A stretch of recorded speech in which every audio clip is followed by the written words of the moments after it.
Hey guys, welcome back to my channel. It's your girl Agasha from the 256, your East African girl, here to bring you positive vibes. As you can tell from the title, I'm going to be telling you some of the things that I did not expect from having a spinal cord injury. But before we get into this video, I want to encourage you guys to comment, like, and subscribe, and to tell a friend, even if you need to pause, and to hit that notification bell so YouTube can let you know when I post, which I promise is going to be more often. When I started this channel, there was just a lot of things going on in my semester, but we're on break now, so we're gonna make things happen. And yes, so expect more content for sure. So let's get on into this video. So number one on the list of things that I did not expect from having a spinal cord injury was the spasms. If you know, you know. But if you don't know what spasms are, let's hit up Google because I butchered this in the last video I did. But spasms are a sudden involuntary muscular contraction or convulsive movement. So I started getting spasms about a month after I got my injury, or after I did my surgery. I think, parents correct me if I'm wrong, but I remember just being so excited like when I started getting my spasms, because I was like, yo, I don't really care why my legs are moving. I don't care if I told them to move, but like it was just the coolest thing ever. Right now it's more of like an irritant, like it just gets into the way of things, but you know, we move. We've learned how to, like, you know, find certain ways to reduce that. My spasms come in two different ways basically. Like they're either, if I'm in a sitting position, they basically just like move up and down, it's just like vibrating, or if it's like really bad, they just like hyperextend, like it just goes like straight and start shaking like that basically. But yeah, so a few of the things that cause my spasms are if I've been in the similar position for like a long period of time and then I all of a sudden move. So if I wake up, most times in the morning, my spasms are the worst because I've been sleeping or I've been in a similar position for a while, and then I'm getting on to doing things and they're like, no boss, no. Another thing is if uneven ground, like if I'm going on ground that has been smooth and then all of a sudden it's rough, like carb cuts, or I don't know, they're normally like after elevators, like non-slip stuff. Like, yo, I understand the concept around it, but for my spasms it's like, why? So those are some of the things. Another thing is the cold weather. For you guys that don't know, I am studying in Canada currently, in Vancouver. The weather is not like that cold, but guys, it's colder than where I'm from, Uganda. So my spasms just like don't like it. It's getting a bit colder, so my spasms are getting a little bit more irritated by how the weather is. So some of the things that I do to manage my spasms are dressing warm, keeping my legs warm. It's hard though, but you know, we keep doing that. We wear socks or just like closed shoes, and I try to make sure that my ankles are not exposed, because that's one of the things that triggers my spasms. Yeah. Another thing that I do is I take baclofen, which is this drug that basically just relaxes my muscles like all together. So that helps. I normally take it when I'm traveling, or I take it like if it's just really bad, but mostly when I'm traveling. I don't take it often. I just take it on a need-to basis. Another thing that I do is I stretch. Keeping my legs stretched is something else that does help with my spasms. So if you guys are having spasms, keep them stretched, dress warm, and consult your doctor if you can take baclofen. But yeah, so another thing that does cause my spasms is sweating, which leads to the second thing that I did not expect.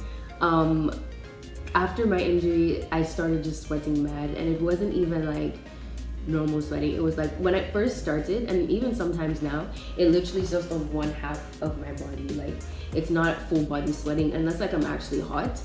But yo, it's one of the things that I really just wish did not exist, but it does. And it's literally caused by anything. I can sweat when it's cold and I can sweat when it's hot.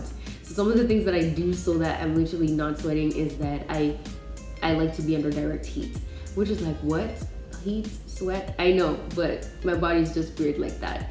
So when I was back home, I love the sun. I mean, I still love the sun, but I mean, right now, this time of the year, guys, you can see the weather that is before me.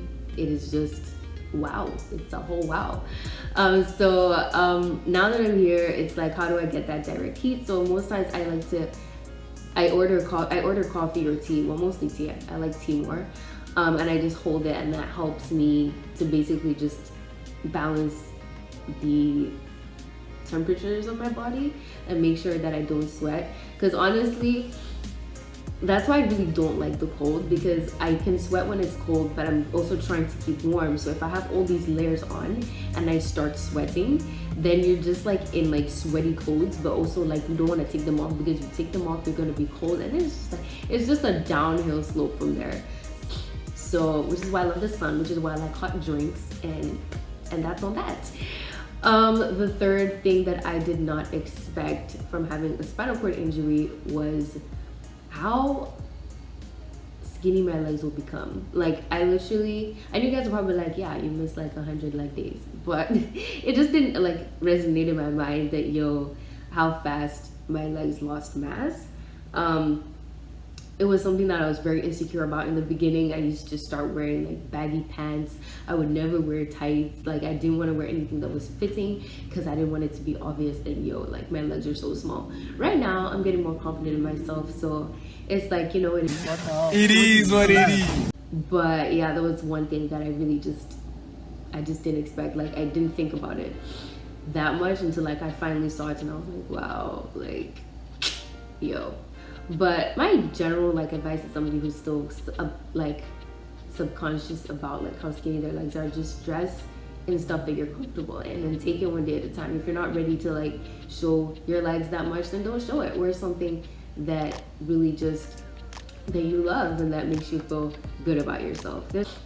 And my fourth thing that I did not expect from having a spinal cord injury was my core. How like my core is literally like jello. On my Instagram, I think I posted it. It's like a video of my dad throwing a ball to me or something, and me being able to sit up. After my surgery, I was unable to sit up, guys. I wasn't able to sit up. I had to have like pillows behind me. I was just so unstable. And actually, the day that my injury happened, like while I was still at school, the same day before I went to Nairobi for my surgery. By the way, guys, if you haven't seen my story video that explains why I was in Nairobi or how my injury happened, please check that out. I'll put that in the description below. But back to what I was saying, that same day I was already feeling like my core was already just super weak. Like, I was just falling this way and that way. It was crazy.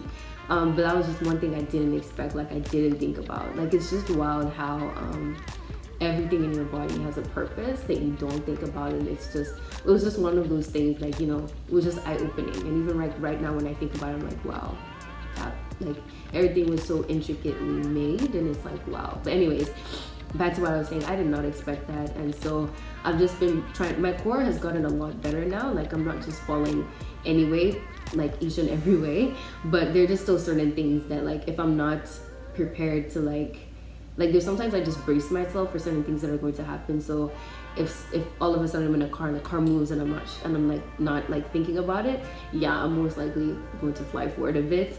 But it's definitely much stronger than when I first got my injury. And so I do a little bit of core workouts, which I will probably do a video on, and some of the exercises that I do. Yeah. So for my last point for this video would be, one of the things I did not expect from having a spinal cord injury, or just basically using a wheelchair, was how vocal I had to be. There's so many people that mean well, or places that mean well, but they're just point blank not as accessible as they should be. And I used to sometimes feel like I couldn't really speak up and say, this isn't right, because, but everybody has a right. If somebody that is able-bodied has a right to go somewhere, so does somebody else. So I just want to encourage anybody out there who has a mobility challenge or any other challenge to speak up and just say the things that you need, because I believe that there's so many organizations that are so willing and want to be more inclusive. They just don't know how to be, and they just need a little bit of guidance. And and also this is why this channel is so important to me. I hope by sharing my experiences and sharing some of the things that I go through with somebody with a spinal cord injury and that uses a wheelchair, different organizations will pick up on that and basically design their places differently. And I just want that little girl, that little boy in the future to know that they're not going to go through the same, accessibility challenges that I went through. I want them to know that they're going to find a place that is more inclusive and more accessible. So yeah, that wraps up all the things that I did not expect from using a wheelchair or having a spinal cord injury. If you'd like me to go into detail on any of these other points, just let me know in the comment section below. And if you are somebody that has a spinal cord injury, uses a wheelchair, man, I've said that a lot. But just know you are not alone. We're in this together, and we're gonna grind, and we're gonna get this did and done. And just to comment any of your experiences that you may have, and yeah, I'd love to check those out. And yep, I just want to remind you guys before you go that you are fearfully and you are wonderfully made, and don't let anyone or anything tell you otherwise. And that is on that. And I will see you in the next video.